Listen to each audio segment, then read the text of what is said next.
Hi, this is Robert Rapier, and this is R Squared Energy TV. On this week's episode, I've got questions about the impact of $5 gasoline and on the use of proppants in natural gas and oil fracking. So, the first question: what impact do you believe $5 gasoline will have on most people? So, interesting question because this week here in Hawaii, we've got $5 gasoline at all the stations, and diesel is at $5.50 or so.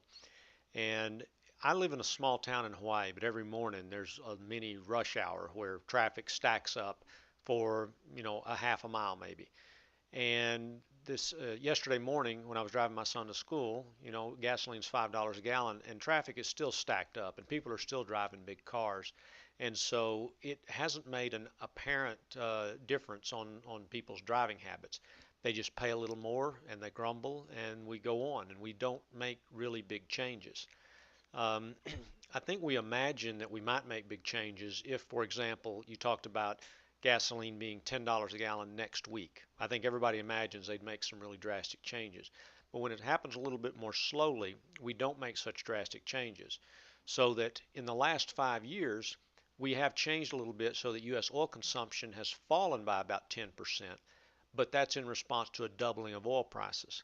So, how has $5 gasoline affected most people? It's just a stealth tax on people. It behaves as a stealth tax that ends up sending money out of the country. It weakens the U.S. and it strengthens oil exporters like Saudi Arabia, Venezuela, Russia, and Canada. Canada is sitting in pretty good shape with their oil exports. They're making a lot of money on the oil that they're sending down to the U.S. and other places. So, but for the average person, it hurts. There's less money to spend on other things. We make adjustments, but we do so slowly.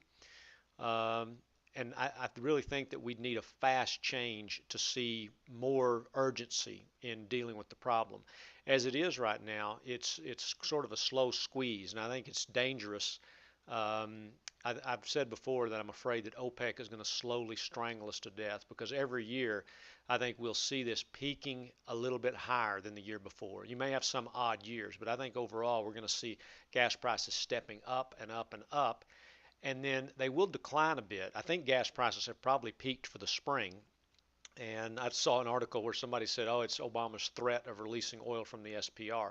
That's nonsense. What it is every year about this time we undergo this gasoline transition from winter to summer. And during the transition, supplies fall a little bit. Some refineries are offline doing maintenance, and always prices spike. I mean, if you look between January and May every year, prices go up almost every year, and then they start to decline but for the rest of the year into the fall. Now, of course, there are things that can happen. We could see a major hurricane come through Gulf of Mexico, and that could take some supplies down.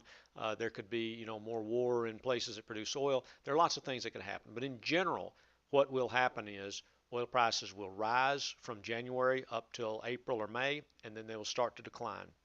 And we're reaching the point, if we haven't reached it already, that we're going to get back into the decline. But as what's happening year after year, the decline has not declined as much as the year before. So we've just gotten a steadily higher gasoline prices.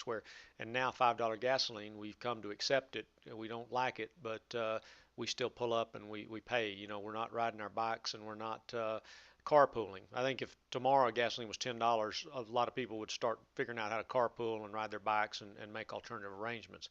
But if it happens over 5 years, we'll just cut back a little bit. We'll buy more fuel efficient cars as they come up, but mostly we'll just pay more. So, question on proppants. I've heard of using things like ceramics as proppant for oil and gas fracking. Is this considered more environmentally friendly than other alternatives? What materials are typically used as proppant? So the question refers to when hydraulic fracturing is done. There are things that are mixed in with the fracking fluid, and once the fracture is, and this fractures cracks in the rock that where the oil and gas is located, there are things that are put in the fluid, like ceramics that he refers to, that hold those cracks open and let the gas or oil flow. And there are a lot of different things that have been used as proppant.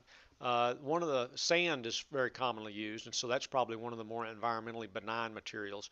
Ground up walnut hulls have been used, and more lately, modified walnut hulls that are impregnated with an epoxy resin to strengthen them have been used as proppants.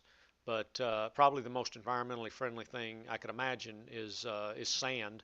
But I'm not an expert in this area, so I don't really know what they're using more often than anything. I just know that those are some of the things that are used, and the environmentally friendly ones I would say were walnut hulls and sand. So with that, that's this week's episode. Look forward to seeing you next week.